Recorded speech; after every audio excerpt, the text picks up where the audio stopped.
This is not a war from between Russia and Ukraine. This is a war declared by NATO, led by Washington, and Russia had the right to defend it. The Eritrean president says something very, very shocking about the Russia-Ukraine conflict. This is war declared on Russia, led by Washington and NATO.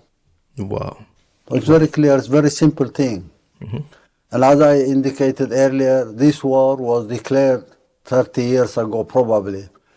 During after the end of the Cold War, this idea of hegemony came. Control everything, influence the world, divide the world into areas of influence. Keep listening. And it's not only expanding influence. It was a declaration of war because there was a concept developed by these guys to contain those who can compete, or at least who can share something in the global scene. That was not allowed. And because of the background of the Cold War era, this obsession of containing Russia was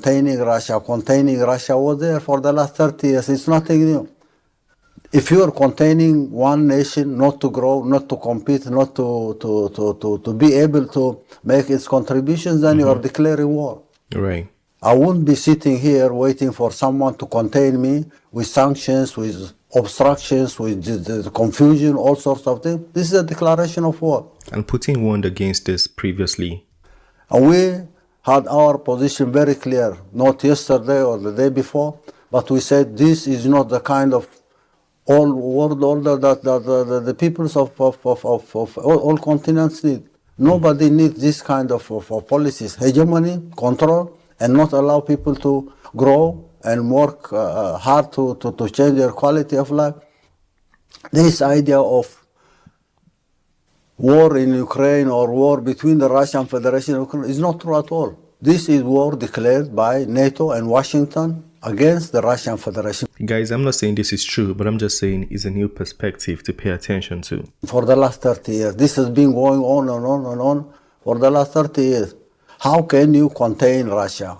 Not enable Russia to economically compete, not enable Russia to compete in technology, not allow Russia to compete in industries, not allow Russia to even have influence everywhere.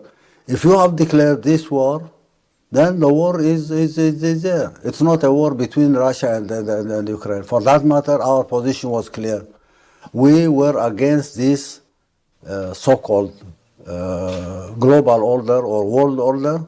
So basically, he's saying Ukraine is just collateral damage, right? We've been victims of these sanctions. It's not big nations or not powerful nations like Russia, China, or anybody else, but even those who don't bow or kneel down to this ideology of hegemony will have to be punished. Sanctions. This declaration of war will have to end. This is not a war from between Russia and Ukraine. This is a war declared by NATO led by Washington, and Russia had the right to defend itself, not alone. It's not an isolated Russian case. This is a global issue.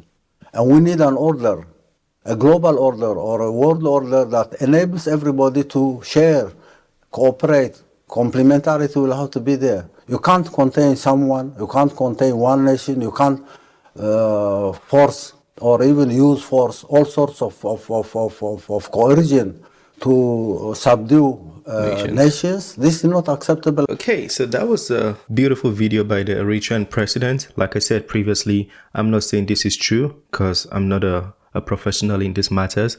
But some of you might already have some good answers and beautiful answers, so please feel free to share with us in the comment section.